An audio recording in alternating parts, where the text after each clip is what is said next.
I have a master bathroom, making sure the kids aren't hanging out in it and stuff. And they like hanging out in the master because that's bathroom. weird.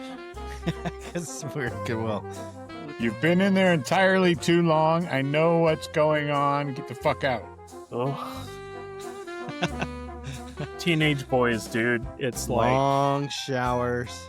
And their hair, they come out and their hair's not even wet. Their hair's not even wet. Like, did you even wash your hair?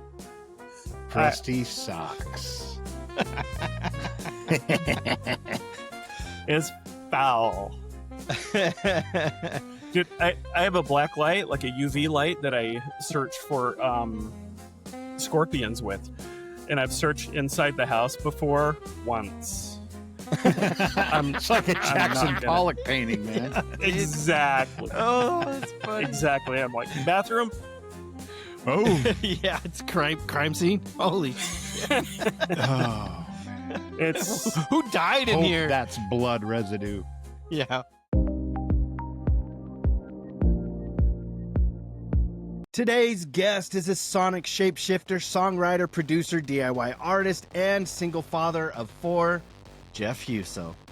Based in the home of the righteous Haboobs, Phoenix, Arizona, Jeff's years of work span projects like Maschine Fetish, Trigger Thieves, Springtank, including a collab with David Hunsaker in Ariel's Bones. Along with the spoof German band Scheissekatzen, we'll talk about his latest release with Cold Circuit and now Kaltmaschine. If you like synths, dark, and your beats industrial, you're in for a treat. Let's get into it. This is the ZHZ Podcast with Jeff Huso. Jeff, it's good to see you, man. You too. Welcome back. The first repeat guest on the ZHZ Podcast. And if you count your cameo on our New Year's Eve episode, this is numero tres, man. Right. 3? Okay. Yeah, that was pre-recorded, though, I believe. That one was. Yeah. Yeah. And that's not... I guess that doesn't matter because this is pre-recorded too. Wow. So, anyway, today is the 28th, but tomorrow you got kind of a big day happening, right? Yeah, got an album. I swing wildly from the vibe of one project to the next, and I dropped all the guitars out, turned on all the synths and drum machines. We did have everything in the studio, the camera in the studio. It had the keyboards and stuff, but connection issues were bad, so I apologize. This is my work environment. No, it's good. It's right next to the gun safe. That works too. That's a good backdrop. Yeah, I got Arizona, got to be prepared. Because America. Well, I'm glad to see that you survived the Haboob. Yeah, that was crazy, man. It was pretty crazy. It got pretty dark outside. I looked outside. I'm like, oh yeah, I know what this is.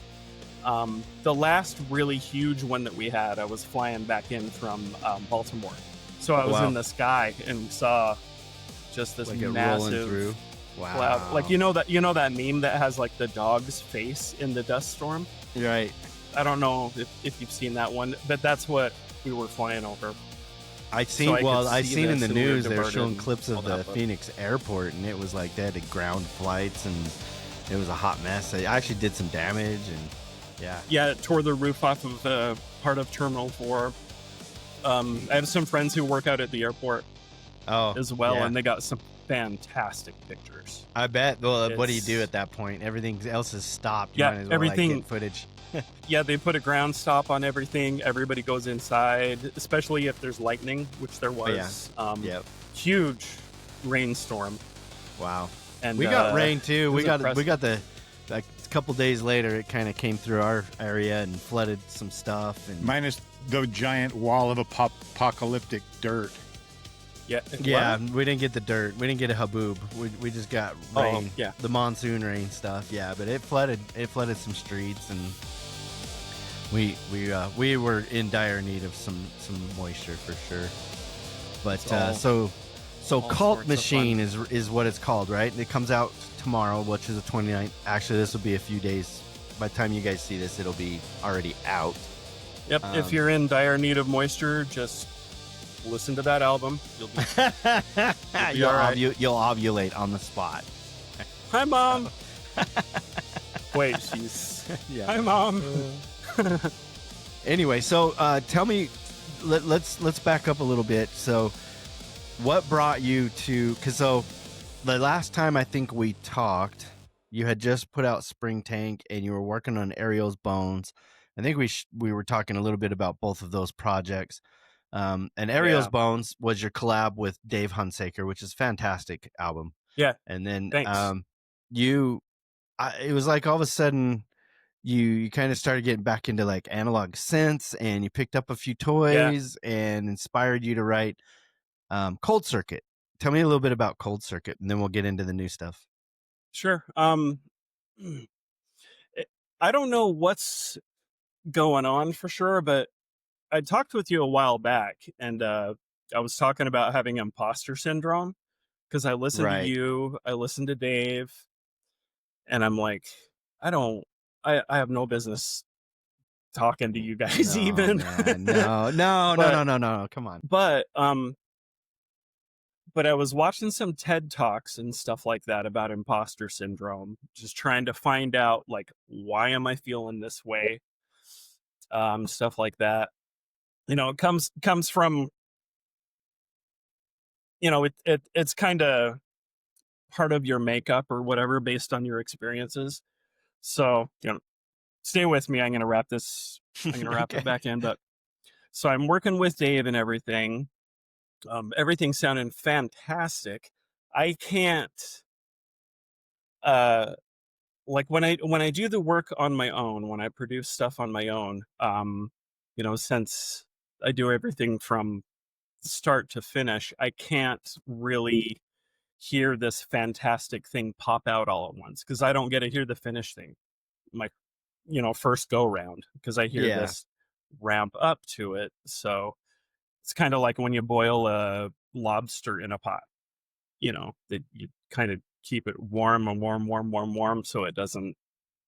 It's like you don't notice. Jettison. You don't. Well, and I think the other thing too, like I would say with imposter syndrome, and maybe I'm wrong, but when you're working with someone else and you're having to rely on someone else's expertise or their talents, and they're relying on your talents, you start to feel that imposter syndrome. Like you're looking at them like, oh my gosh, this guy is so talented. How could I measure up to that? You know, but the thing is, you don't really ever know. I'm horrible at it too, to be honest with you. Like when you say imposter syndrome, I've always had it. Like I've been at the show, any show we've ever done, and people come, oh, you're so cool. You know, I'm like, no, not really. You know, like I'm always shooting myself down. That's part of it. Yeah. Yeah. And I'm humble that way. You know, I'm honored when somebody comes up and says they really like our stuff, and they should. It's good stuff, you know. But I will never take credit for that. And it's always Matt can attest for that kind of stuff. But yeah, I understand it. And I think when you're doing your own thing, like it's all on you, it's your own thing. There's no imposter. You're not really trying to be anything other than yourself, or you don't feel like you have to be anything other than yourself. And so you don't feel it. Well, I think inherently, exactly, you know, when the self-awareness, I think that it is required to be able to, you know, have an honest conversation with yourself and say, you know what, I definitely have imposter syndrome. And then you try to drill down and peel back the layers and figure out why am I feeling this way? You know, I think that a huge critical part of that is learning how to accept praise from your peers, from your friends, because it's really easy to just assume that they're blowing sunshine up your ass to make you feel good, and being able to, I mean, it sounds kind of like a juxtaposition, but be humble enough to accept the fact that they're being honest with you in their praise, that they are, you know. And I think that you know, another part of that is surrounding yourself with people that are going to tell you the truth, that, you know, that are going to be honest with you and say, you know, I like this better than this that you did, and I like, you know, and because because if it's all just praise, it kind of becomes white noise, and you either believe it and your ego gets too big for your own good, or you just assume that everybody's full of shit. Right. Well, and Exactly. I got to tell you, it's when you do get praise, right, from your peers or whatever, and then you base that on your success or lack of success on like the vanity metrics of like Spotify or whatever, and you got like 100 streams on a song, you're like, well, this is garbage, man, so like then it's the flip side of that coin, right? So it's easier for you to kind of slip into this like, well, nobody really likes this stuff, like, because I got my friends and peers or fellow bandmates or collab musicians that are saying I'm great, but then nobody's streaming the stuff, and then you're kind of right back where you were. But the problem with that is it's not even that they don't like it, it's that they don't know you exist, and that's the biggest. That's part of it. Yeah, it's the biggest thing right now, because 100,000 songs get uploaded to Spotify every single day. Maybe it's all of the streaming services, but 100,000 songs get uploaded every single day, and 20% of them, so 20,000 of them, are completely AI. This is AI music. So much noise, right? So much music is being thrown out there that there's no way that the person is going to find you, because they don't. Right. They don't need to look for you. You know what I mean? Like, it used to be where you would have to go to the record store or whatever, and you'd go to like the CD shop or the vinyl shop, and you would seek out a band that somebody had heard, or you even talk to the store owner, like, hey, you got any new stuff in? What imports do you have? Like imports was huge. That was my place. Right, and that's Big how time. you found music. Now you don't have to do that anymore. You pull up Spotify or any of these other, and they'll be like, we noticed you like this song. You may like this band. I'm like, oh, all right, and they're doing it all automatically. So I think to play the game that way, vanity metrics are what they are, but there is something to be said for having some sort of streaming success, because especially if you wanted to play any live gigs, booking agencies and labels especially, but even venues, other bands, they're going to check you out, and if you don't have those numbers, then they're like, yeah, dude, whether you're good or not, then every now and then you might get a band to be like, yeah, we screw that, we'll bring you on. They may get it, but a lot of them don't.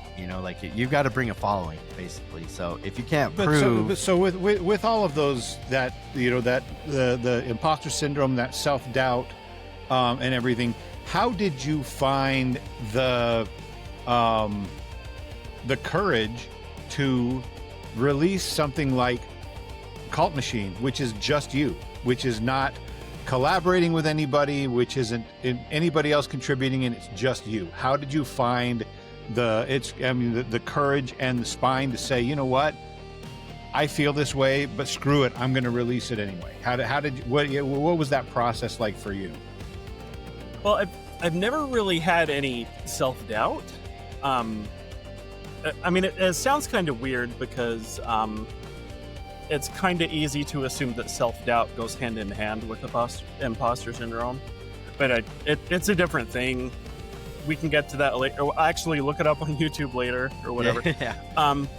However, yeah, exactly. So after I was done with Ariel's Bones, I was like, I gotta take a break. This was intense. Because I'm dealing with two other musicians. Dave Hunsaker, fantastic. Yep. But he's driven. Everything that he touches. Yeah. But very driven. Right. So yeah. if he asks you to do something, and you say, yeah, you better do it. Like. Yeah. And Nick Huff, dude. Yep. He's. Oh, yeah. Wow. Yeah, they're phenomenal also, guys. So. Yeah, also bouncing everything to England for Trevor Noakes to master. Yep. Awesome, put a bunch of money into it, which I like the DIY ethos, so I try to intentionally keep things all in my wheelhouse. Right. It doesn't necessarily have to mean that it doesn't cost money, but it's just the trusting control. all these other people. You like maintaining the control. Yeah, it was a little of difficult. I totally understand that. Yeah, so after Ariel's Bones, I was like, okay, I've got to decompress. I'm not gonna write anything. Just not gonna write anything. A week later, I had a full album. I know. This is where Cold Circuit comes in. I named the album 7 Days because it took me 7 days to do everything on it. And, right. And it's like an instrumental, right? It's almost like it's all improv, it's all instrumental, like a choreographed improv. Really, I mean, kind of. Yeah. Yeah. Basically it was I was trying to getting to know my new Moog, the keyboard, throwing drum machines into the mix, doing kind of the old school MIDI thing. Yep. Which is a pain in the ass. Right. The clocking sequence. Yeah, and all the clocking stuff. Yep. But the cool thing about it is there were zero expectations. It doesn't follow any format. Like there's no chorus to anything. There's no verse, chorus, bridge, verse, chorus thing. It's just. Yep. Just and it sails. Turn it on and which makes like soundtrack music. Yeah, I was gonna say, which I was gonna say is, it makes great gaming music and soundtrack. Yeah, gaming music, exactly. Gaming music. And you actually had some success with this, didn't you not? With as far as streaming goes? Weirdly, yeah. Yeah. Because I'm looking at, every once in a while I'll check metrics. I'm like, oh, Chase Cats and, someone in, over here. Someone in Germany. Somebody in Germany listened to it and they label it. So I'm looking at Cold Circuit and then I'm like, okay, there's got to be a mistake here somewhere. And the first month, the streams for just this album that I threw together, each song was maybe 2 hours to throw together. It was all kind of improv. First month, largely, the number of streams and everything just blew everything else out of the water. Like all of my projects, Maschine Fetisch, Trigger Thieves, Springtank, just blew them all out of the water. And I'm like, okay, something's going on. Maybe it's because I'm listening to it at night or whatever. But it goes off of your IP address or whatever. So if you listen to it on your IP address, it counts as one. It just counts as one. Exactly, it counts as one. A month later, I've got like $50 I can cash out, and I'm like, that's pretty good, man. That's more than I've ever made. It's $50. Yeah. And I'm not saying that sarcastically either, really? Because I've seen what streaming dividends look like, and I think that when I cashed out my DistroKid account from, and this is all of everything that we had done with Hooray Who, with Z Frequency up to that point, and some tracks that I've been involved with other projects, I think I cashed out $13. That's still not bad. Not bad, yeah. Because if you consider it's like a 1/10 of a cent per stream, it's like 0.003. Or something insane like that. A third of a tenth. But that's Spotify though. So like, and it depends on what country. Yeah, you're Amazon. Like, that is Prime is on. Yeah, like that's Prime. Yeah, Amazon gives a few more bucks and. Well, yeah, they give more cents per. Yeah, I don't think they give you a few more bucks. Well, maybe they give you a few more bucks. They pay better. Yeah. I was like, they're still not paying great. I learned. Have you ever heard of Audio Mac? That's part of a DSP lineup. They're really cool. They're actually really cool. I just started discovering them, and they've been around since like SoundCloud days, like 2000. I think 7 or 8 or right after Napster is kind of where they started. I think they went by a different name back then, but then they changed like 2012 or something, or right around that time, 2010 to Audio Mac, and they're web based. They do have a like an app, but they're a streaming service and they're actually free. I think they do have some commercial stuff, but they offer a free tier, and then they treat their artists pretty well. There's one of the better ones out there actually. Anyway. I'm just digging into that. Cool. Once I have more info, I'll let you know. But I'm like all about trying to find the alternative to Spotify and Apple. Yeah. Yeah, a couple reasons for. But okay, so anyway, you did Cold Circuit, and you had some surprise success, which probably it was an algorithm pickup, like somebody listened to it or put it on a playlist, like guess. Yeah, like a gaming or like something happened, a vibe, some sort of chill music or whatever, that music to trip out to or whatever, and it took off, and that's awesome. That's how it works. That's why playlisting is still kind of a big thing, even though it's passive listening. People listen to it, and if they save it, then that's how you really start to pick up. But yeah, that's awesome. Right. So, but Cold Circuit is just synthesizers, instrumental. You're not singing. Just synths. Yeah. There are a couple songs where you're right. I'll pitch my vocals down an octave. Right. So it's like this kind of like the voice disguisers that you used to see on like crime shows in the 80s when they were all shadowed in. Because I don't want anonymous. Like I don't really want my name. For some reason, I kind of have this pushed off to one side where I don't want my name. Like if someone Googles me or whatever, that doesn't come up. I just kind of want its own animal. Because Gotcha. I'm not putting the same emotion into it that I do with everything else. This is something improv-y. I'm not like, I feel but isn't that ironic today, so I'm gonna do a moody song. It doesn't work that way. I was gonna say, isn't it ironic though? Is like the one project you put very little effort or time into, shittiest one, the biggest one. That's yes. You're like, pisses me man, off. I'm doing this all wrong. Like I should just. Yeah. I mean, it is what it is. I'm not the one who can control that. Right. So, and that's fine. But you also like it is. You have like 10 different, or like I can't count how many, but you have a lot of projects, right? So crap. Everything but Jeff Huso, right? See. Like you have everything but your name tied to. Yeah, we had a chat a while back. You digging through it over the past year, like including Kaltmaschine, I've done 7 albums, an EP, a 2-pack of songs, and a single. Dude, nuts! Yeah, nuts, man. So I need to slow down because, after I did the cold circuit stuff, I was like, okay, I think I'm getting a vibe back. I'll see if I can write some stuff that people like. Make a note of that. I'm going to come back to that. Right. But I'll see if I can write a couple songs people like. So I, threw a ZHZ song together, that Cats and Kotzen song. It means cat puke in German. So did that. I was like, you know what? This is too easy. Okay, let me weren't move satisfied with that, so. Well, I was satisfied, but it was too easy. It was weren't too challenged. Well, I should say I was too comfortable. Yeah. So then I moved on to Springtank. Did 4 songs.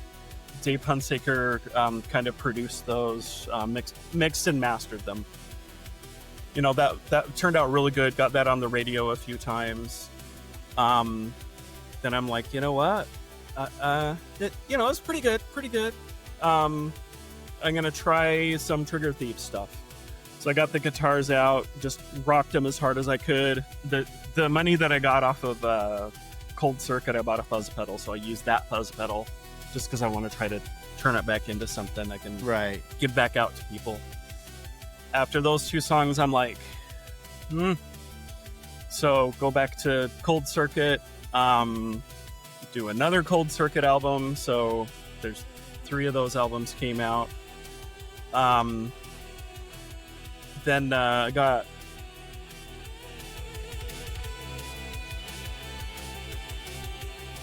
Chord Monologue. Oh heck yeah! 16-step sequencer. Okay, but you can sequence the filters and knob tweaks as well with each really step. Yeah, so that's cool. You can make it bounce all over the place. Nice. And that's that, and the 808. Oh, I've actually got that right here as well. This is Roland's remake. You guys of the ever 808. wonder what an 808 looks like? That's it right there.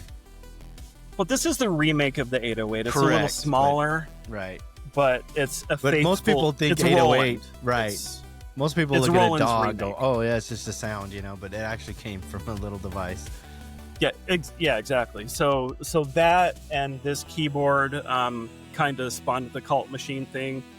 And if you kind of think about it, Kalt in German is cold. Machine, first band I did, Maschine Fetisch, cold Right. machine. Right. So it's kind of from the start to the where you are finish now. of everything, and that kind of came up into this. And what Matt was mentioning earlier about people being honest with you. Like, I finished this album, you know, Zach, I let you hear it, and you're like, yeah, that's pretty good. I could tell, you know, you're a nice guy. So like, What? you're, so I could you're tell trying to that read there were between some the things lines that you, Yeah, I got I could you. tell there Yeah. were things that you would have changed, and I completely respect that. I still understand you. Right. I sent it to Dave, and he's like, "Man, you can do better than this." Did it? Yeah. But the thing is that was so crucial to how it was a very pivotal point, because I kind of sat back and I was like, you know what? A, there's a reason he said it. B, he's right. So I ended But up was he getting talking about the whole thing, or was he just talking about your mixing endeavor, just or the your mixing. production? Like, okay, see, that's what not I'm saying. Like, not the everybody looks at it, songwriting. right? Everybody looks at it from a different lens. You know? Yeah, he's got the producer's lens, the mixer's lens. Anyway, so that's like, I ended up getting a new computer that a little bit beefier. Ended up going to Logic Pro. High five. Yeah. Bye. And using an SSL. It's the SSL Channel strip. Yeah, the SSL channel, SSL 4000E is what it is. Yeah, I don't Nobody have cares. that, but it's pretty good. No, I do. It's pretty cool. it's I got- just don't have it, but Yeah, it's got really good compression, like vocal I've never paid that much attention to compression before, but for vocals, it's a freaking game changer. you have to. Like, there's Yeah. some It instruments. brings stuff up, and Vocals and, are so dynamic. You have to throw. I mean, Exactly. you don't have to. Like, if it's just you and a guitar, you know, like an acoustic, then the dynamics is kind of you. Actually, I would probably still put a compressor on. I would just put it low. I but- would too, a little Yeah. bit. Yeah, a little bit. Yeah, But but yeah, my point is that it's yeah. such a dynamic instrument. You kind of need to, because otherwise you add everybody else, and the vocals are going to be too loud in an area, and then they're buried, you know, and then they're too loud and they're buried. And Yep. Bass does the same thing. There's And- some instruments out yeah. there, like drums. They definitely need some compression. Of course, unless they're samples. If they're samples, then they're already like compressed, if you will. Mm. But yeah, And a harmony vocals, Yep. just to kind of melt everything together. yep. So nothing. But I got to tell you though, like, but- Logic has really good stock plugins. They have really good tools for all of that. I have yet to go through them all, in fact, because I had There's a lot. brought all of my, purchased VSTs over from my last DAW endeavor, Too and it's a comfortable, small, yeah. I spent a small fortune on that stuff, so I'm planning on using it, and it's good Yeah. stuff, and I'm used to using it, but yeah, like, you don't, if kids, if you go out there and you buy a DAW, let's say you have an Apple and you buy Logic, and purchase a license, the stock plugins that it comes with has everything you need. They're to be pretty show legit. ready. Yeah, like, you just got to know how to use them. GarageBand seems to have most of them, but like, when I look at, say, the reverb, when I go to Mhm. load a reverb channel, it has 2 or 3 more reverbs, but I like the way that Logic Pro has these reverbs laid out. Like, you can adjust the length of time with just the twist of a Right. knob, Well, or the and room size. And Yeah, stuff like Logic that. is like the It's pretty nice. flagship product of GarageBand. yeah. Yeah, I mean, they're the same thing. Like, Yeah, but- it's Right. pretty much the same thing. So it's nice to kind of have a leg up on that, because I was using GarageBand. oh yeah, you for got a leg up on me, man. In fact, we're 18 years. yeah, we're doing a tracking hopefully this weekend with Matt. He's going to come up and we're going to do some horn Nice. work on a song. You're And getting honey. yeah, Very Getting nice. Honey so gets the honey. backup vocals. It's actually Very nice. it's our first jump into an AI song. Well, it's not AI. Wait. It's not AI completely. So it was expound on that. I don't understand. AI wrote it. We're going to record the instruments. Interesting. So the AI. I'm trying to wrap my head around it, but okay. That's the way Matt painted it, but it's a little bit more involved in that. Wrap my head around it. I didn't just push button go. There's a little more involved in that, and then but I used the aid of AI to assist in the production of that, and it printed something out. I liked it. I tweaked it. I printed it out again. I tweaked it. Printed it out again. I wrote lyrics for it. Printed it out a third time or fourth time. There's like 10 different versions of this. The Matt has he didn't even know I heard about it before I said, okay, this is something I want the band to do. And so what I did is I dissected all of the instruments that came through, which were instruments I plugged into the AI, and the whole forming of the song and everything. It'd be the same as think of it like if you take samples out of a sample library and you use that to create your song. And it's similar to that, but you're actually typing in the samples. You're creating the samples one at a time through that endeavor. Then you stem it all out and then you recreate it. And it's a good tune, man. Yeah, it's a good tune. It's a solid reggae tune, man. Yeah. And the funny thing is like I thought I was like, oh, this is new. This is new stuff. No, it's not new at all. Like artists have been doing this for a hot minute now, for a few years now, and we're just now coming up to it. So I was like, oh, we're not that new at it, but yeah, I'm trying it out, and I like it, and it, like I said, it helped. I think the use of AI in certain aspects, like, is useful when you have, like you're frozen. You know what I mean? Like you're kind of like a creative stump. Yeah, writer's block. Yeah, I'm okay with that. Right. Like a lot of my album covers are AI. Like the Shiza Katzen ones, I think all of them are. Yeah, all of Well, because I can't. What am I going to do? Hire somebody to take pictures or draw something, and then I'm like, no, I don't like that. Do something else. When they spent 6 hours on it. Right. I don't want to put anyone else through that. But. Well, and I mean, and on one hand, you're like, it sucks because, the artists out there that are doing, actual art. It's just the same, but it's like, so but I don't understand know that, though. But it's like people that's like, well, why do you shop at Walmart? You're supporting, imported Chinese goods and stuff. And you're like, well, cause I shop there cause it's cheap. That's why I shop there. I can afford it because I have 4 kids and I'm a single dad. Yeah, exactly. Exactly. Like you can take your, your artistic integrity and stick it up your ass, because if it works, it works. Exactly. So you went from Cold Circuit to Kaltmaschine. And what would you say is different between Kaltmaschine? God, I'm not mixing them up. Cold Circuit and Kaltmaschine. Probably the easiest way to describe it is the last song on the Kaltmaschine album was actually uploaded as a song on a Cold Circuit album. That song called Epilogue, that was actually uploaded. It was on the Bandcamp page. I had uploaded it through CD Baby, but after a second I was like, you know what, that's not really a Cold Circuit song. It's got a verse and a chorus, and you're it's got a little more structure. Yeah. So I kind of yanked it out real quick, and I was like, you know what, I've got the gear that I can do something cool with, and this is something that I've kind of wanted to do.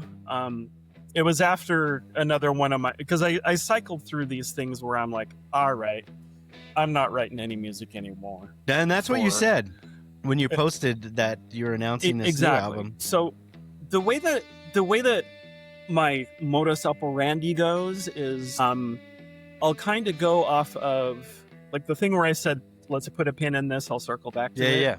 Yep. Is, I wrote the music to see how it hits, see if people like it, blah, blah, blah. We've gone over how people just don't find it. it's not that they wouldn't like it, but it's just They don't know you exist. the competition amongst 100,000 songs every day, and yeah, exactly. They just don't know you're there. Like, really? Just don't know you're there. Correct. So my thing is, I was like, you know what? I'm throwing out my hands. I'm just not going to do anything anymore. But then it comes back to me. You know what? This is a new freedom that has just opened up for me. Right. I'm not writing for anybody else. I'm writing for me now. Right. So I can do whatever I want. It's kind of a cold circuit thing again, in the space that there are no expectations, because I'm like, no one's gonna listen to it anyway. If they do, that's cool. But so you didn't go through the trouble of putting out, like, Facebook page and all of those things with Kaltmaschine. In fact, if you want to find it on Bandcamp, you need to look up Springtank, because that's where it's sitting under. Correct? Yeah. Yeah, So, it's sitting under Springtank. right. Which is great. It's great. Yeah. And there's nothing wrong with that. The cold circuit stuff is too. But. Right. Exactly. So, like I was gonna say, like, if you wanted to find, Hooray Who stuff on Bandcamp, or even Catfish stuff on Bandcamp, that's where all of those albums, and they are all kind of how you can download the entire album for free.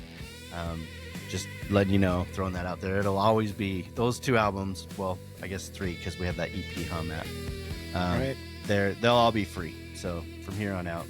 So anyway, but yeah, that's how, the way to go. and that happens a lot. A lot of bands do that, where they'll have multiple projects under kind of a different pseudonym, but it's under a bigger name. That's probably something you're more solidified or been spending years working through. But Kaltmaschine, for those who have never heard it before, can you describe kind of the vibe, the sound, maybe Sure. genre?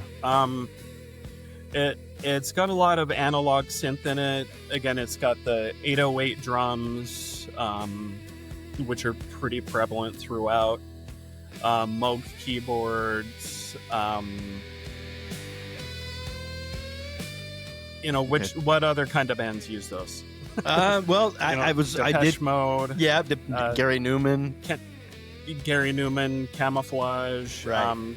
But I kind of grew up writing music, listening to Front 242 and Frontline Assembly, stuff like that. So those are this is where the edge comes down. Both times I've heard of the band for the first time was because you were wearing a shirt of both of them. Oh yeah, yeah. I'm like, you know what I mean? Like, he'd come to school and I'd be like, Front 242, what's that? You better look into them, man. Every time Jeff wears Frontline a Assembly, band is that t-shirt another one? I've never heard that's of. another one. You gotta Music's check pretty that out. kick ass. Yeah, exactly. Yeah.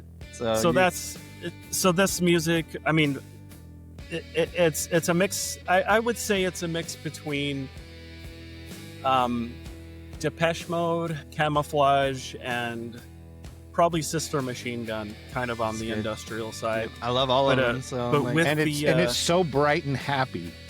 right, because like Depeche Mode is so bright and happy. Yeah, the subject matter. Well, I've got with no expectations, like not expecting anybody to listen to it or like it or anything. Since it was all done just on my own for my own self whatever. Self projection. Right. Yeah. The subject matter could be whatever the hell I wanted it to be. So it went way deep inside. I know. When you were talking about our conversations and my critiques were like, whoa, this is deep, dude. Yeah, they went way deep. To the point of one of the songs, I don't think I would say it was a nervous breakdown, but it was like emotional. It was an emotional, like, it was a realization that was so deep and freaking dark that I didn't even know it about myself. But I was like, okay.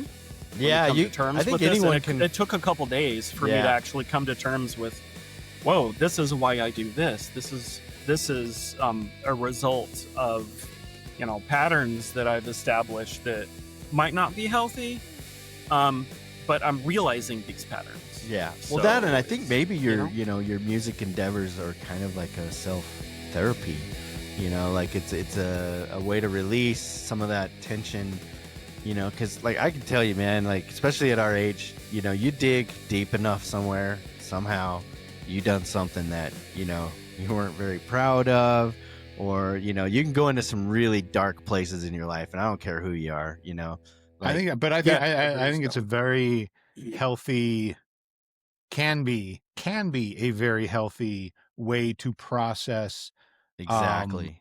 Yep. self-realizations like that you're coming to as you're drilling down in your So, writing, and you're kind of stripping bare, because that is, I mean, at its absolutely. essence, the creative process is being that vulnerable, and that can be Correct. incredibly frightening and scary, man. Right. But the thing It's is that it's really scary. relatable, like Absolutely. Matt was But saying. exactly, and that's the thing. It's like, in fact, a few times I found myself kind of getting emotional just because it made me feel very introspective about my own inner workings and everything like that. So I think that it's, it's not only a good, projects like this go deeper than, I'm going to write down some words that rhyme and sing them on a song.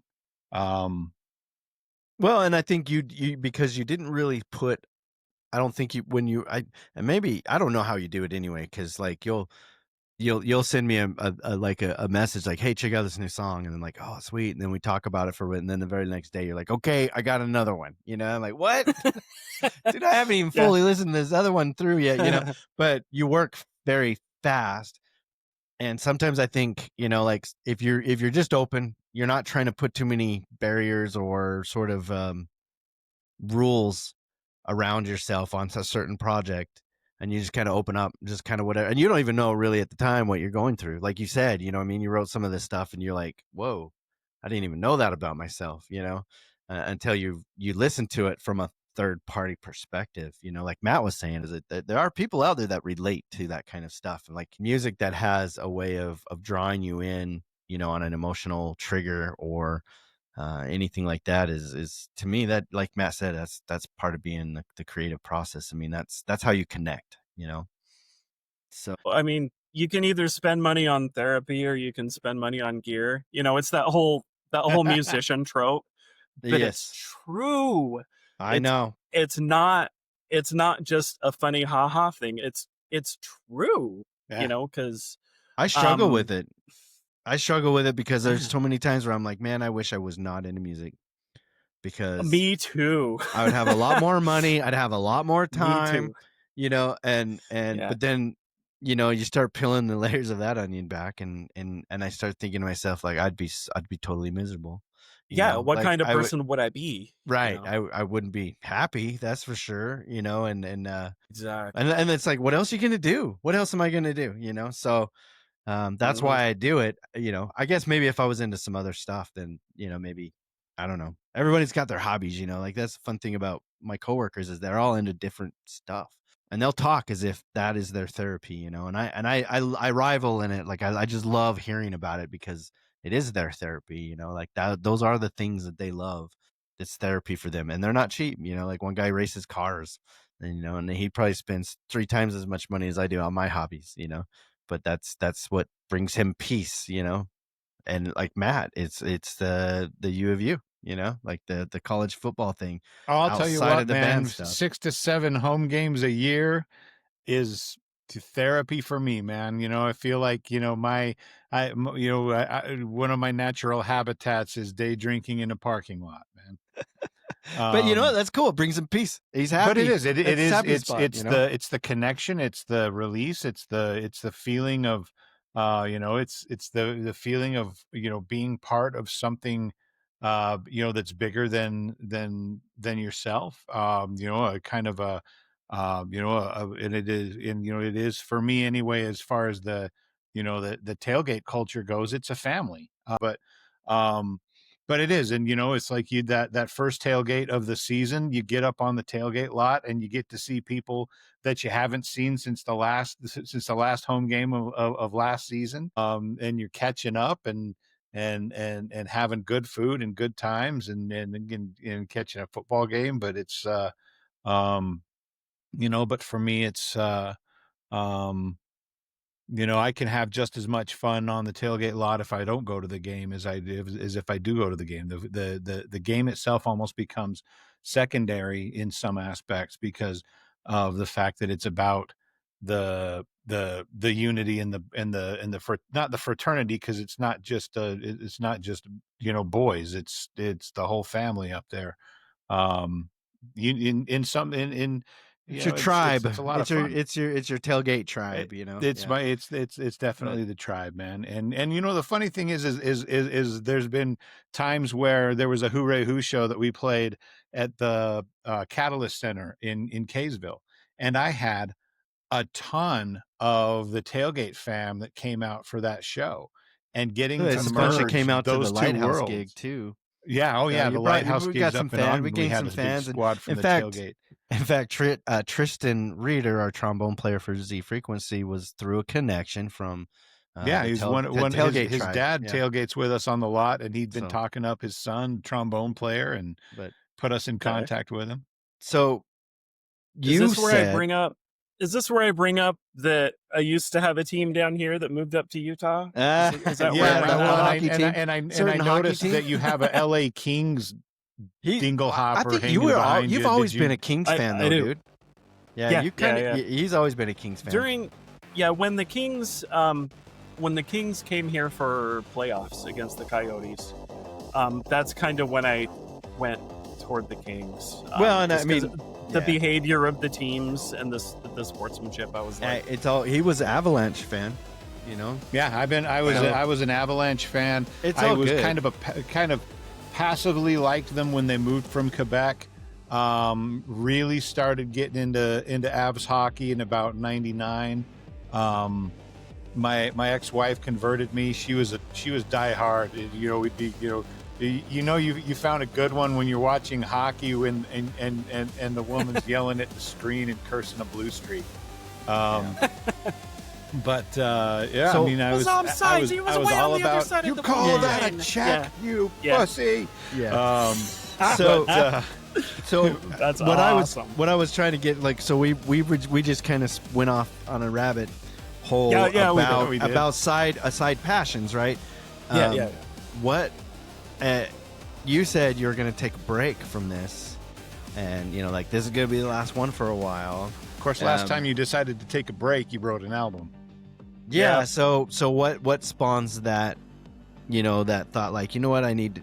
Are you just going to work on self-development? Like, I want to be Jeff, the non-musician, for a while before you get back. 'Cause I know you, dude. Like, it's not going to be very long before you're like, I got to write music again.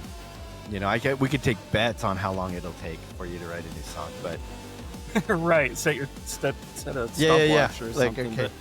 But I think that's the thing about how I get inspired is I'll hit on something. I mean, like I said, I tried to hit a little bit on every project that I have over the past little while. Some of them just didn't work because I was too comfortable. Like, I wanted to write more songs for the Kaltmaschine stuff, but it became comfortable. Once it becomes comfortable, you drop it like a hot mic. It's garbage.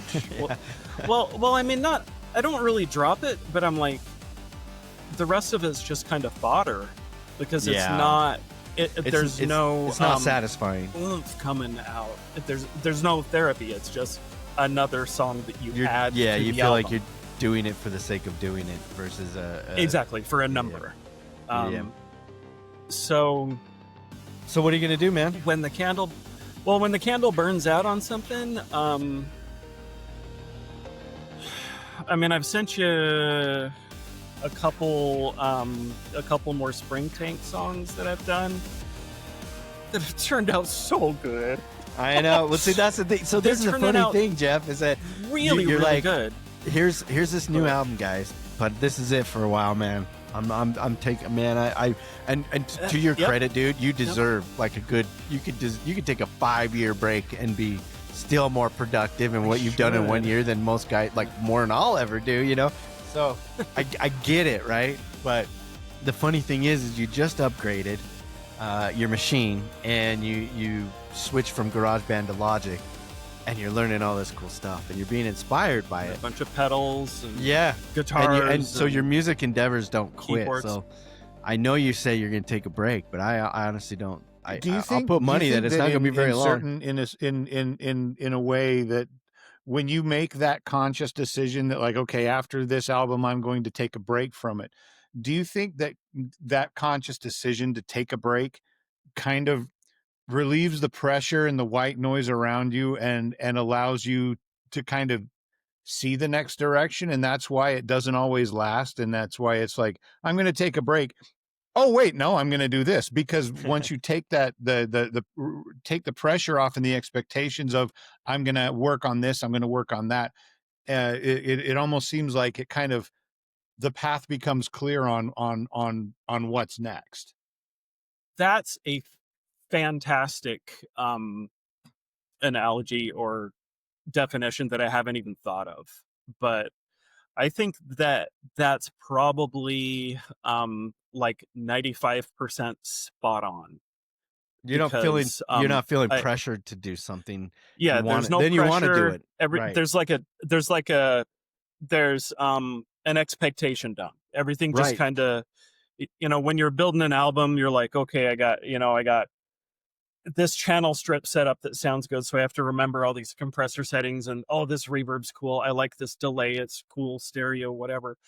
So you're like, right on, I'm going to use that for the next album. And then after a bit, you're like, A, I'm using it too much. B, I feel like I have to keep that momentum going. Yeah, or to you dump that momentum out. I was going to say, I think a cleansing thing.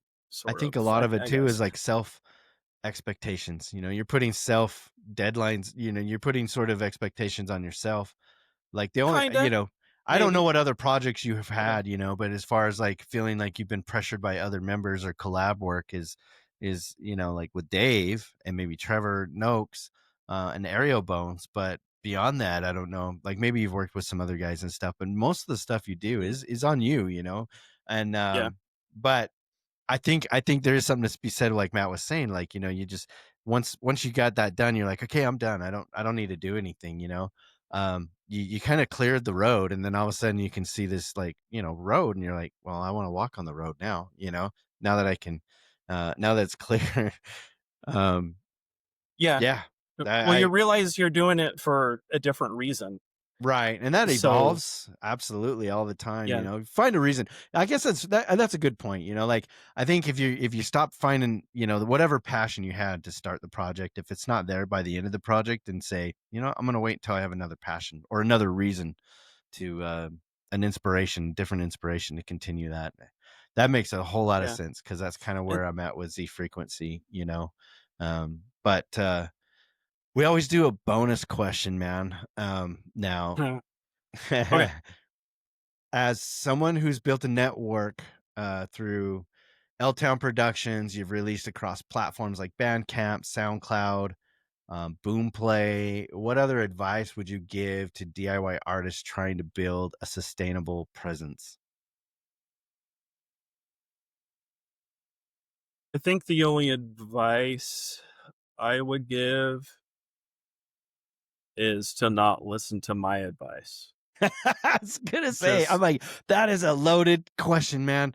Like you could do a whole episode on that question alone. I wasn't expecting you to answer that, but I was. Quit dodging the question, asshole. Come on. Cough it up. Well, I'm not. Okay. I'll elaborate. Because it depends on what your goal is. My goal is different than the person who I would be talking to. My goal, I've never wanted to be successful, blah, blah, blah, career, blah, blah, blah. That's true. Because like I've said, if I see myself heading toward a goal or whatever, that's where the pressure comes. And I'm like, you know what? This isn't fun anymore. I want to have fun. I want to have therapeutic stuff. I don't want to be looking at the clock, go, okay, I got schedule studio time. Because it's not the way that, it's like creatively, it doesn't work that way. right.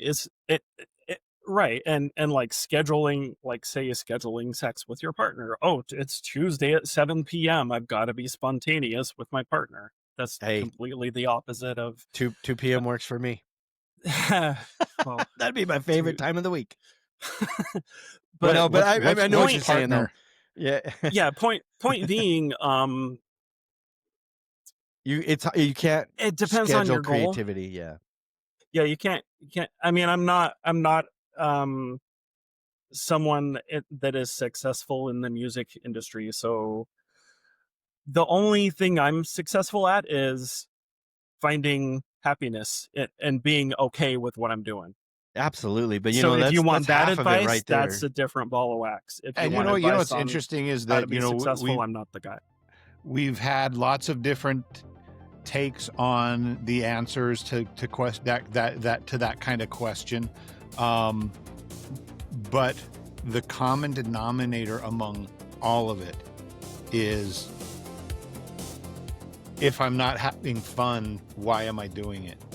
Right, do it for yourself first. And I think that is what it, as a creator, as an artist, that is what it all boils down to. Because if you're not doing it for the love of the process of doing it, and you may not be successful in terms of, I have to work a day job and I'm not getting paid and paying my bills through music. But I would also argue that if you're having fun and at our age, to still be creating music and recording music and releasing music on our terms, we're not being dictated by anybody else, not being, not having the expectations that, a label or whatever, ancillary, influences, are putting on us. We're doing it for us, trying new things, trying things that we never thought we would try, trying processes, trying genres that we never thought we would dip into, because it's fun, because of the enjoying the journey, not necessarily judging success on a monetary factor or a stadium tour or whatever. It is the process of creating and of sharing something that we truly love in our souls. Yeah. Go ahead. Even not sharing, I can't remember what poet said this, but he said a good exercise in creativity: write the best poem you've ever written, something that you'd want to share with the entire world. Just write the best thing that you've done. When you're done, rip it up, throw it in the garbage. Yeah, it's for you. Well, and I've heard some other sayings too, like when you're really upset with somebody and you don't know what to say, or you're afraid that if you say anything it's going to be even worse. They say write down that nasty letter, write it down, write every mean thing you want to say, and then when you're done, read it to yourself and then tear it up, throw it away. Wow, that's where my microphone comes in. But that's when I get my microphone out. Yeah, exactly. But like you were saying, like Matt was saying, you do it because you love to do it, but at the same time, don't harm anybody. But success isn't measured. Like, to me, success is all perspective. Like Matt was saying, like maybe no one's buying your stuff, but you know how many people out there would love to have like even enough passion and desire to write music, learn music, record music, and say, hey, I wrote an album. Whether anybody listens to it or not, that's like that in itself is quite a feat, and being part of a really is active musician is not easy. It's not an easy game, for me personally, 3.5 decades later, I'm still writing music with my man Z, and holy crap, I look back to 17-year-old Matt meeting Zach for the first time, playing music with him for the first time, and feeling that connection that I've met a kindred spirit in this world, and that 34 years later, here we are. We're talking about, all right, we're gonna get together Monday. We're gonna track horns and vocals for a new song. we're gonna, we're talking, getting rehearsals going for a new project. That's an old project, but it's not, but it's a new incarnation of it. And hell, man, sign me up. Yeah, no, it's all because we're all wanting to have fun. I have no idea where it's going to go. I just have a better feeling about the group of guys that I have now.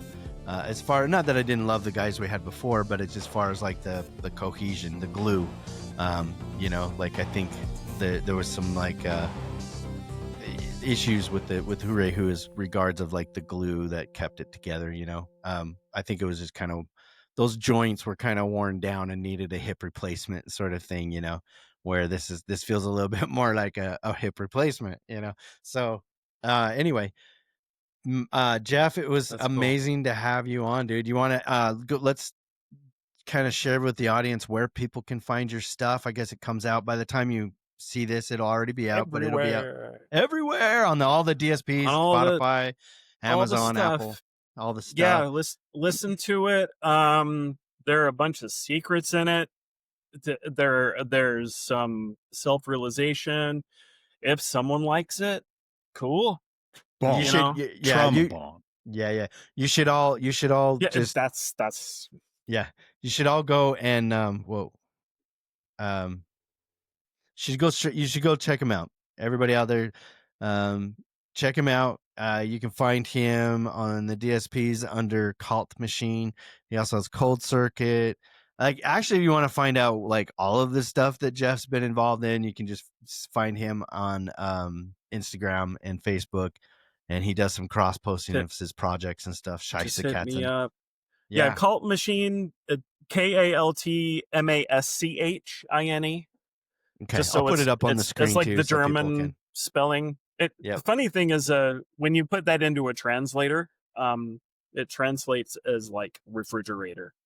Nice. Or like refrigeration machine. Coming out which tomorrow. Is kind of this funny. Friday is. I'm like, okay, whatever. Refrigerator. Nice, I love it. But yeah, just so it's so you know how to spell it. Because it's all one word too, right? Like one word. It's not like two words. Yeah, one word. Okay, and I'll put it on the screen here, and then I'll leave links down below in the description on our YouTube video. Hey, look, there they are. Yeah. And take a look down there. Yeah, go ahead, scroll on down. But anyway, Jeff, I want to say thanks for just being such a great friend and a supporter of the ZHZ podcast. I couldn't ask for a better person to be, our first return guest, and you're there for all of our milestones, and so for that, man, I'm grateful, dude. You're one of the coolest, best dudes I know, and not only that, you're like a hero, man. Raising 4 kids is no easy task, so you got extra kudos for me, man. Hell yeah. Yeah, you're an amazing human being. Appreciate so that. whether anyone likes your music or not, they can go to hell. You know what I mean? Like you're just too cool, man. So they can. I don't care if they. yeah, exactly. I mean, that's the point stuff, of. That's like the point of the project, right? And he's always been that way. Yeah. So. Well, like if you go to his Bandcamp, like everything he's ever put out, you can download for free. Like he doesn't charge you. I don't want the money. I'm not in it for the money. This right here, I tried to pay for this, and he absolutely refused. I'm not gonna let you. Yeah, I learned how to screen print. And he does screen printing now. Dude, just you do everything, man. You hunt scorpions. Adventures with black lights and scorpions and teenage boys. In-house investigations with black lights. And there's the callback. Yeah, we'll loop it back to the beginning of the show, we're really so what we're talking about. We appreciate you joining us, man. We appreciate your time. Man. If you ever find yourself back in our neck of the woods, especially on a weekend during football season, the Shasta crew at the U of U tailgate lot invites you with open arms to come and have some food and beverage and some fellowship and some good times. We'll introduce you around to the Pig Bus and the Gamboa tailgate and the untold levels of debauchery that happen on the Guardsman lot. Oh, I'm so down. I'm so down for that. Oh, Debauchery at its finest, man. Cool. There's a school bus called the Pig Bus. They built a rooftop deck onto this school bus now. So that's cool. That's 2 levels of Partying? of debauchery. Debauchery. It's Debauchery. pretty awesome. Is there anything else you want to give shout outs to anyone, before we hang this up? I don't know. Thanks for watching. Thanks for Any personal shout outs? Inspiration. Sometimes people who don't know are inspiration for an entire song. Absolutely. Like if say a stranger smiles at you. Yep. You never could know. Get a song written about you. Yep. So everybody mind your P's and Q's. That's right. You never Right. know. You Make never the world know a better place. what everyone is. You never know what someone else is going through, and you will find inspiration in the darndest places. Like I distinctly remember one time. This is years and years ago. I remember going to a movie theater and I had to use the restroom in the middle of the movie, and I remember walking into this urinal or the bathroom, and there's like 15 urinals, and it's completely empty. It's like almost like breezy, like it's cold, like because it's pretty isolated. I remember sitting there doing my business thinking, and I got inspiration. Yeah, this went weird, but okay. It did, but I'm just saying, when I mean like you can get inspiration in the darndest places, I was So inspired busted out a black by light. something I was thinking about in this movie while I'm doing my business in this giant empty men's bathroom, basically. And I started to once that triggered, I was like, I can't believe I'm even like inspired to write music right now. I should be washing my hands right now. And that I was just saying like that. It goes. You never know, man. You just never know. I want to hear the whole story at some point. There's no story. I was just like thinking about it as I was, walking, Do you and remember I'm trying what to song hurry. it was? Yeah, I'm trying to hurry because I wanted to watch the rest of the movie. Like when you're like having to cut in the middle of the movie, like crap. And it's always like when there's a real intense scene coming on. It's like you try to plan it so that there's some boring part. Nah, that never happens. You walk in and it's like everyone's like, oh, there's big noises. Like, oh, what am I missing? Yeah. Anyway. Luckily, there's I had gonna already be- seen K-pop Demon Hunters, so I could pop out and pop back in, and I knew when to That's go. right. Yeah, exactly. There's But going to be that's- like a tour of the Cinemark or wherever you're at. Like a ZHZ tour. Yeah. See, right this here is the is the urinal. urinal. This is You know what the famous okay, so urinal that Zach I'll tell you what stood the in front of inspiration and- was. It just came to me. Was I thought, what would be a cool, funny band shot is all the band members are lined up in the urinals taking a whiz, and all you saw was the backs of them, right? And I think it's already been done with some heavy metal That's band, actually But cool. yeah. But that was what it was. That's what was inspiring. And then I started thinking, like, what am I thinking about, man? Like, but that was my whole point. Was you never know what is going to inspire you. You could anything, anything, literally anything, anytime. right? So, yeah, and that's cool. And And you should hone in on that. Like when you feel that spark, and Absolutely. there's lots of tools now. Like Jeff was saying earlier, you can't just you can schedule time, and you should schedule time. If you're complete writer's block, my suggestion is you schedule time anyway. And whether you come down, let's say you schedule time to play your guitar, you haven't been motivated to play it, you don't even know what to play, but schedule time to do it anyway. And if you like 15 minutes, I'm gonna at least pick up the guitar, right? So you're gonna pick it up, you're gonna try. If nothing comes to you, then nothing comes to you. But at least you gave it that opportunity. As opposed to say, well, I'm not inspired right now. So you almost like forcing yourself to prime that motor, because eventually something will hit, and it's usually not when you're actually dedicated in your 15 minutes of whatever you timed it, but it's later on, when you're inspired to write something or something comes to your mind and you're like, oh, I want to pick it up and play. When you're tracking, it's different, we have to plan for studio time and stuff like that. Being a DIY artist and mixer and engineer and mastering engineer, and then kind of doing everything all your own, you do it as you feel like you need to do it. What you got to do. I know I got to work at this time, I got to take care of my kids at this time, but the rest of the evening I can go do whatever, and that's a little bit more freedom.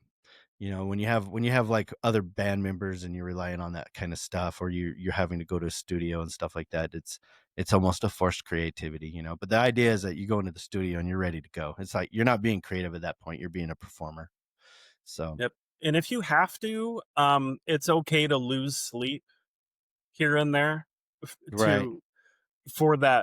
for your Yeah, creative process, because you'll make up the sleep later. Sure, you might be tired the next day, but you've got something to show for it that means so much to you. especially if you have And momentum. Yeah, like exactly. yeah, if you've got If the you have momentum, it just keep going. yeah, go Just as long as you can. can't stress that enough. Right. Oh yeah, 'cause- I mean, I've always had the habit of keeping a notepad next to my bed. Of course, now I've got a phone. Yep. I can type out a note, or I can record a voice note or whatever, so it's a little bit easier. Yeah. But I used to have a little handheld tape recorder and a notepad next to my bed back in the analog days, so that if it was the middle of the night and inspiration for lyrics or a horn line or something like that hit me, I could get it down then when inspiration struck, because you can try, okay, I've got to remember this for the morning. Yep, doesn't Oh work. Yeah. shit, where did it go? Doesn't work. Yeah, I've been man. at stoplights, like I'm like, oh, you know, and I see Yeah. the light just turns red, so I'm like, ah, da, da, da, da. Yeah, And yeah. I'm like, da, da, da, da, Yeah. da. Would be cool. We do like Da, da, da. yeah. Just I've to got a kind few of of keep those. Tons of notes. make a little but- ghost track, you know. But and those are good tips. Yeah. I mean, those are good tips. Is actually like to do. In fact, I just downloaded, and I can't remember the name of the app. It's a free one. It's in beta right now, but it's a way you can track, I think, 4 or 5 different tracks for note taking, right? For inspiration, because you can't download anything, but you can. But it works without using headphones. So like you can kinda sing a melody or whatever, and then you can layer that, and the melody will come through like you're singing into, you know, your phone, and you're hearing what you just did, but the very next track it isolates just what you just barely did. So it's really cool how it does takes like that. I will forward that on to you. If I can So it kinda- remember, boys and girls, I'll let you know. But so it I don't kinda know if it's on filters out Android the- or what's that? so it kind of filters out that first track or whatever. Correct. Yep, absolutely. Huh. Without the use of using headphones. So that was the biggest thing. Like That's that was pretty the cool. biggest challenge for, you know, a lot of people. Like you'd have to hook up an iRig or whatever, you know, or some sort of a middleman interface where you had like a mic, you know, or you can use your headset, I guess, but Yeah, the earbuds. Or... earbuds, yeah.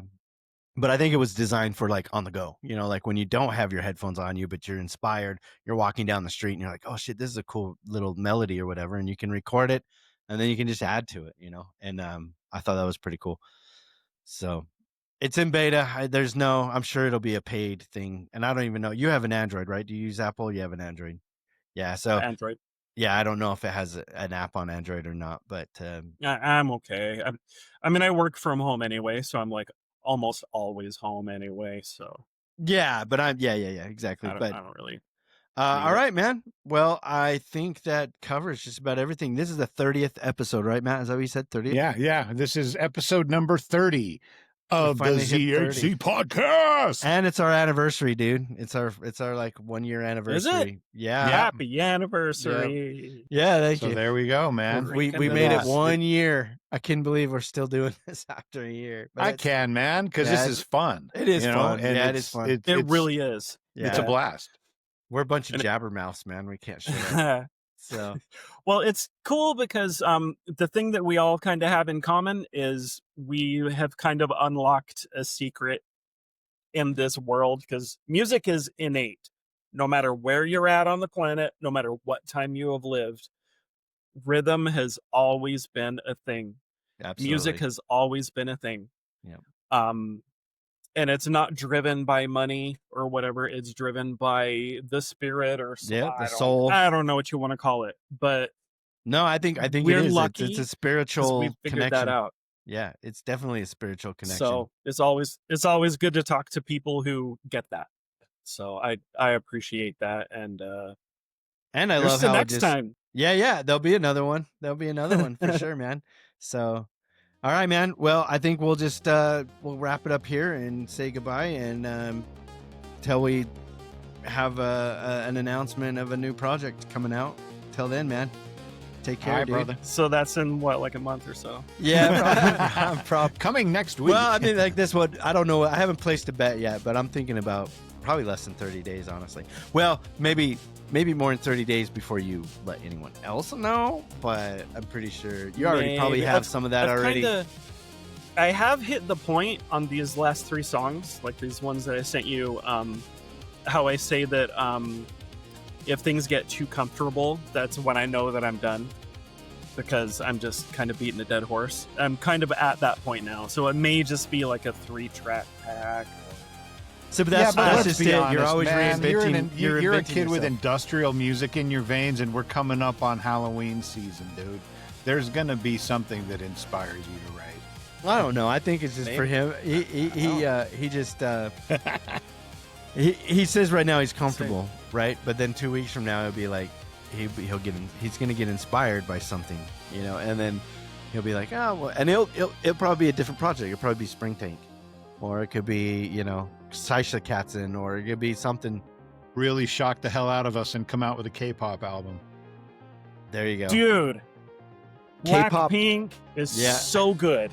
Yeah. If you have not heard Blackpink, I've heard Blackpink. Yeah. I have daughters feel that like- are all about it, and I mean, and I'm not kidding when I say that I have seen K-pop Demon Hunters several times, including the sing along in the theater, man. And I was singing along. Does it feel like you should like be on a list somewhere? Because when You I know was what? listening to If it- Blackpink, if I was it- like, The I can't. I feel like I should be like on a sex offender list. on a Yeah, watch list? you felt out know? of place. But it's so good, Yeah. and I don't get it. Well, But it it's just all right, is. man. I It's watched so Demon good. Hunters too. My daughter's like, "You need to watch this with me, Dad." I'm like, "All right, we'll watch it." It was a daddy-daughter night, and I liked it. It was good. It was a good movie. It was fun, you know. And Hey, man. it's the number one streamed I'm very movie on excited Netflix that of we're all gonna time. get a sequel. So, Yeah. I'll give it a shot. I've got a kid who's really into the anime stuff. oh, dude, I'll tell you what. Not only is it's fun music, but it's like it's the underlying themes of the movie are fantastic. It's good comedy. Okay. Like there's the humor in it is pretty funny. Like they see, like there's this one scene where they're looking at the demons, whatever, but they're the K-pop boy band, you know, and they're like on oohing over it, you know, and hearts come out of some of the eyes, upside pineapple comes down of some of the others, you know. So you know what I mean? And that's such a flash. Yeah. Like you got to be an adult to understand that, but it made me laugh, you know. Good. Right. Would recommend. Highly recommend. Yeah. There we go. So, There you know, I duly think noted. that 30 episodes in, first time we've mentioned K-pop on the ZHZ podcast. So That's right. There's a first for everything, man. Okay, man. Take care, dude. Peace, brother. Love See you. you guys. See you, man. Well, that was Jeff Huso, our first guest, our first returning guest, and our dear friend, back to mark a 1-year anniversary of the ZHZ podcast. Big thanks to Jeff for sharing his journey and the story behind Kaltmaschine and Cult Circuit's new releases. And if you want to see where it all started, you can catch our very first guest interview with Jeff Huso. Link's going to be in the description below. So hit subscribe, follow the show, and stay tuned. We got more artists, more stories, and more Sonic adventures coming your way. If you missed our last episode, go check out our chat with Atypical Heroes, a ska punk band from Utah bringing serious energy to the scene. We had a blast at their album release party at the Ice House in Murray, and you can stream their music now on Spotify and Apple Music. Catch you on the flip side.